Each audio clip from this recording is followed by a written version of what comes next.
Dear class 9 student, उम्मीद है आप खैरियत से होंगे। क्लास 9 स्टूडेंट की जो न्यू बुक है इस साल से हम पढ़ रहे हैं, तो उसका चैप्टर नंबर 1 हमने शुरू किया हुआ है। उस चैप्टर नंबर 1 की जो लास्ट एक्सरसाइज है, एक्सरसाइज 1.3, उसके पहले 5 क्वेश्चन की वीडियो मेरे चैनल के ऊपर अपलोड हो चुकी है। आज की वीडियो में क्वेश्चन नंबर 6, 7, 8 और 9 ये 4 क्वेश्चन कंप्लीट सॉल्व करेंगे। हर क्वेश्चन का डिस्क्रिप्शन में टाइम कोड मेंशन है, उस टाइम कोड पे क्लिक करेंगे तो क्वेश्चन वहीं से स्टार्ट हो जाएगा। क्वेश्चन नंबर 6 बहुत ही इंपॉर्टेंट क्वेश्चन है पेपर पॉइंट ऑफ व्यू से। ये आपने देखा होगा कि फादर और सन की एज वाला क्वेश्चन मोस्टली हर जो क्लास में पाया जाता है। The sum of the ages of the father and the son is 72 years. बेटे की और बाप की एज को जमा करें तो 72 ईयर बनता है। 6 ईयर अगो, 6 साल पहले, the father age was 2 time the age of son. 6 साल पहले बाप की जो एज थी बेटे की एज से 2 गुना ज़्यादा थी। What was the son age 6 year ago. 6 साल पहले की जो एज है वो बतानी है बेटे की। तो ये क्वेश्चन आपका स्क्रीन के ऊपर अब आपको नज़र आ रहा होगा, ठीक है। कुछ हिस्सा मैंने सॉल्व किया हुआ है। देखें, अभी की जो एज है बेटे की और बाप की वो हमें पता नहीं है। हम करते हैं let the age of son is equal to x, let the age of father is equal to y. अब आपके सारे इसको एक्स रख लें, वाई रख लें, ए बी सी रख लें, वो उनकी मर्जी है। जो भी वेरिएबल रखेंगे उसके मुताबिक सॉल्व कर लीजिएगा। तो let the age of son is equal to x, let the age of father is equal to y. अब पहली बात यह है कि दोनों की एज को जमा करें, जवाब 72 आता है, यानी x जमा वाई करेंगे तो 72 आएगा।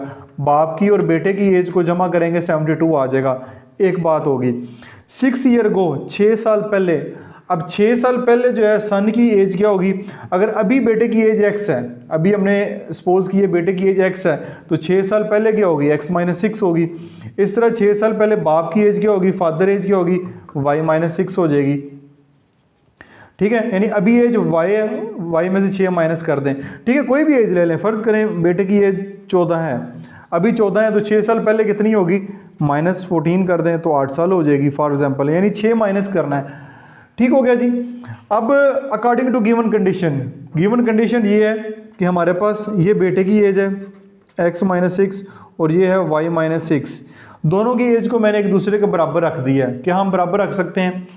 बाप की और एज की नहीं बराबर रख सकते। बाप की एज ज़्यादा है, बेटे की एज कम है, बराबर नहीं रख सकते। लेकिन बराबर रखने के लिए एक जो है कंडीशन हमारे पास मौजूद है। 6 ईयर अगो, 6 साल पहले, the father age was 2 time. Father की जो एज है वो 2 टाइम थी। तो मोस्टली जो बच्चे यहाँ पे इस क्वेश्चन में गलती करते हैं वो 2 इधर लगा देते हैं।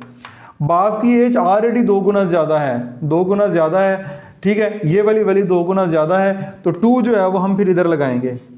2 जब इधर लगा देंगे तो ये दोनों आपस में बराबर हो जाएंगी। अब ये दोनों एजेस बराबर हो गई हैं क्योंकि हमने इक्वल में रखा है। तो आपने ये गलती नहीं करनी कि 2 इधर लगाएं। 2 ऑलरेडी ये ज़्यादा है तो 2 आपने इधर लगाना है, ये बराबर हो जाएंगी। अब इसको सॉल्व कर लेते हैं।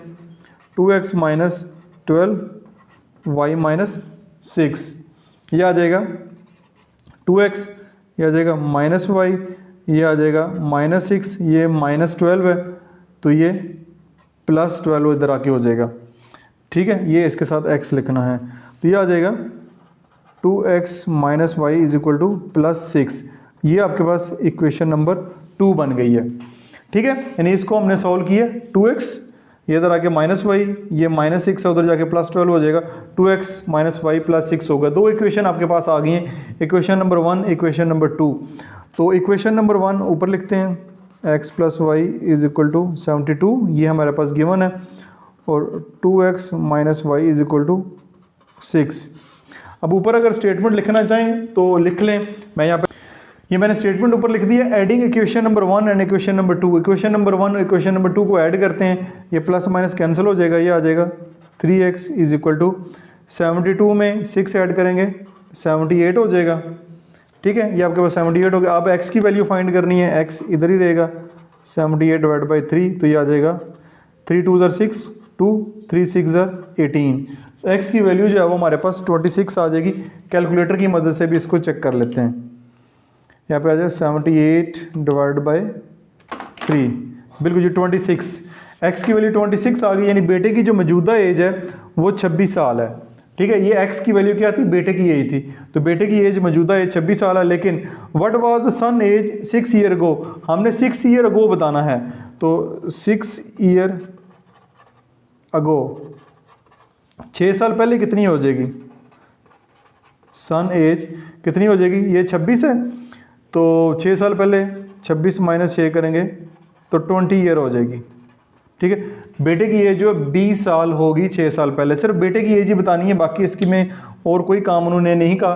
तो ये आपका जो क्वेश्चन है यहाँ पे मुकम्मल हो गया। बहुत ही इंपॉर्टेंट क्वेश्चन है, पेपर पॉइंट ऑफ व्यू से इस तरह क्वेश्चन पेपर में लाजमी पूछे जाते हैं। क्वेश्चन नंबर 7 है हमारे पास, Mirha sell as toy for rupees 1520, what will be the selling price be to get a 15% profit. यहाँ पे छोटी सी मिस्टेक है, मेरा नहीं ये सेल नहीं किया बल्कि बाय की है। यहाँ पे लिख लें buy, Meera buy a toy for rupees 1520, यानी मेरा ने एक टॉय खरीदा है 1520 रुपये का, उसको वो 15% प्रॉफिट के ऊपर सेल करना चाह रहे हैं, तो उसकी सेलिंग प्राइस आपने बतानी है। बहुत ही आसान सा क्वेश्चन है, आइए इस क्वेश्चन को भी देखते हैं। ये मैंने क्वेश्चन आपके सामने लिखा हुआ है, Meera buy a toy for rupees this, what will be the selling price be to get 15% profit. सबसे पहले कॉस्ट प्राइस, हम मेरा ने वो टॉय खरीदा कितने का, कॉस्ट प्राइस आएगी 1520, प्रॉफिट कितना लेना चाह रही है 15%, 15% का प्रॉफिट लेना चाह रही है। तो प्रॉफिट अमाउंट क्या बनेगी 15% ऑफ 1520, परसेंट का साइन रिमूव करेंगे नीचे आ जाएगा 100, यानी परसेंट का साइन रिमूव करके नीचे 100, आपकी जगह मल्टीप्लाई 1520, 0 से कट गया। तो अब बाकी जो है 152 को 15 से मल्टीप्लाई करें, 152 मल्टीप्लाई बाय 15, ये आ जाएगा 2280 डिवाइड बाय 10, ये से कट जाएगा तो 228 रुपये। ठीक है, मेरा जो है वो 228 रुपये जो है वो प्रॉफिट लेना चाह रही है।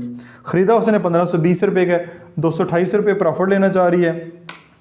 तो सेल प्राइस क्या बनेगी, सेल प्राइस बनेगी कॉस्ट प्राइस कितने का लिया हुआ है 1520 का, जमा प्रॉफिट अमाउंट कितनी है 228, ये इसमें ऐड कर दें तो ये आएगा 1520 जमा 228, आ जाएगा 1748, 1748, 1748 रुपये इसकी सेल प्राइस बनेगी।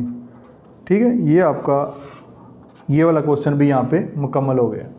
नेक्स्ट क्वेश्चन की जानब चलते हैं। नेक्स्ट क्वेश्चन हमारे पास मौजूद है जी, question number 8, the annual income of Taiyab is rupees 9,60,000, यानी एनुअल इनकम जो तैयब की है 9,60,000 रुपये है, while the exempted amount is rupees 1,30,000, तो how much tax would he पे एट रुपीज़ 0.75%, यानी तैयब की जो टोटल इनकम है 9,60,000 रुपये है, तो उसमें से एग्जेम्प्टेड इनकम है, एग्जेम्प्टेड इनकम से मुराद दिया कि ये जो 1,30,000 रुपये इसके ऊपर टैक्स नहीं देना, बाकी जो रकम बच जाएगी उसके ऊपर 0.75% टैक्स देना है। तो बताएं वो कितना टैक्स पे करेगा।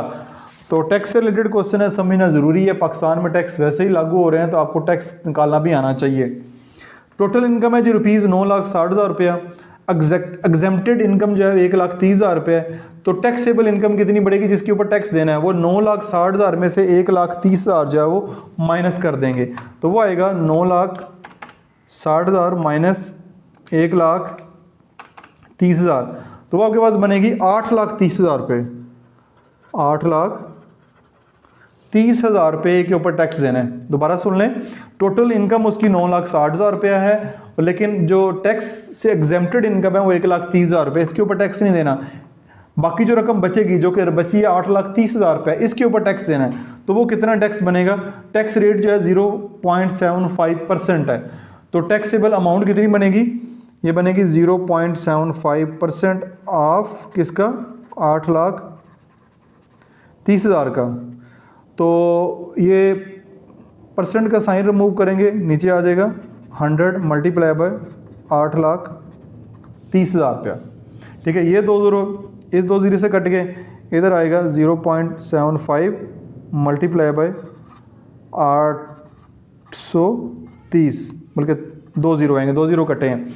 अब यहाँ से अगर डेसिमल रिमूव करना है तो कर दें, नीचे आपका 100 आ जाएगा, फिर ये 2 ज़ीरो इस 2 ज़ीरो से कट जाएंगे, ऊपर आएगा 75 मल्टीप्लाई बाय 83, तो ये आपका बनेगा 75 मल्टीप्लाई बाय 83, ये 6,225 रुपये, ये जी बनेंगे टोटल जो टैक्स की अमाउंट उसने पे करनी है। तो ये एक टैक्स वाला क्वेश्चन भी हो गया। बाकी इससे पिछली जो क्लासेस हैं, क्लास 7 में काफ़ी डिटेल से टैक्सेबल इनकम के ऊपर एक पूरी एक्सरसाइज हमने सॉल्व की है, उम्मीद है कि उसका भी आपको पता होगा। लेकिन ये क्वेश्चन बहुत आसान है, इससे रिलेटेड फार्मूलाए कुछ मौजूद हैं, पीछे एक्सरसाइज से पहले उनको भी एक दफ़ा चेकआउट कर लीजिएगा। नेक्स्ट क्वेश्चन हमारे पास, find the compound markup on ₹3,75,000 for 1 year at the rate of 14% compound annually. Find the compound markup, यानी मार्कअप से मुराद है इंटरेस्ट हो गया, प्रॉफिट हो गया, इस अमाउंट पे 1 साल के लिए 14% रेट के ऊपर आपने फाइंड करना है एनुअली। तो बहुत ही आसान सा क्वेश्चन है, इसको भी देखते हैं। टोटल प्रिंसिपल अमाउंट, प्रिंसिपल वो वाला प्रिंसिपल नहीं है जो स्कूल वाले प्रिंसिपल होते हैं, बल्कि ये प्रिंसिपल अमाउंट है कि ओरिजिनल अमाउंट कितनी है, 3,75,000 रुपये अपने बैंक में जमा करवा दिया। ठीक है, फॉर एग्जांपल 3,75,000 रुपये अपने बैंक में जमा कराया, 14% रेट के ऊपर आपको प्रॉफिट मिलेगा, टाइम 1 साल के लिए। तो आपने मार्कअप फाइंड करना है, कितना प्रॉफिट मिलेगा। मार्कअप वर्ड थोड़ा डिफरेंट है, हो सकता है आपको ना समझाए, इसको आप प्रॉफिट भी बोल सकते हैं या इंटरेस्ट भी बोल सकते हैं। इसका formula P multiply by R multiply by T divide by 100। अब P से क्या मुराद है, P से मुराद है प्रिंसिपल अमाउंट। प्रिंसिपल अमाउंट कौन सी है, वो है 3,75,000। मल्टीप्लाई बाय R से मुराद होता है रेट, रेट की आपके पास 14%। अब रेट जो है वो परसेंट में होता है, तो इधर 14 ही आपने लिखे हैं। मल्टीप्लाई बाय T टाइम कितना है, 1 साल, वो 1 आ जाएगा, डिवाइड बाय 100 आ जाएगा, 2 से कटे तो 3,750 मल्टीप्लाई बाय 14, इसको मल्टीप्लाई करेंगे तो हमारे पास आंसर आ जाएगा 3,750 मल्टीप्लाई बाय 14, ये 52,500 रुपये बनते हैं। 52,500 रुपीज़ जो है वो इसका मार्कअप या इंटरेस्ट बनेगा। ठीक है, तो ये आपका इस तरह क्वेश्चन यहाँ पे मुकम्मल हो गया। उम्मीद है कि ये वाला क्वेश्चन भी आपको अच्छे तरीके से समझ आया होगा, लेकिन फिर भी किसी किस्म की कन्फ्यूजन हो तो कमेंट सेक्शन में पोस्ट करें। आप लोग बहुत सारा ख्याल रखिएगा। This is Masood Morshad signing out.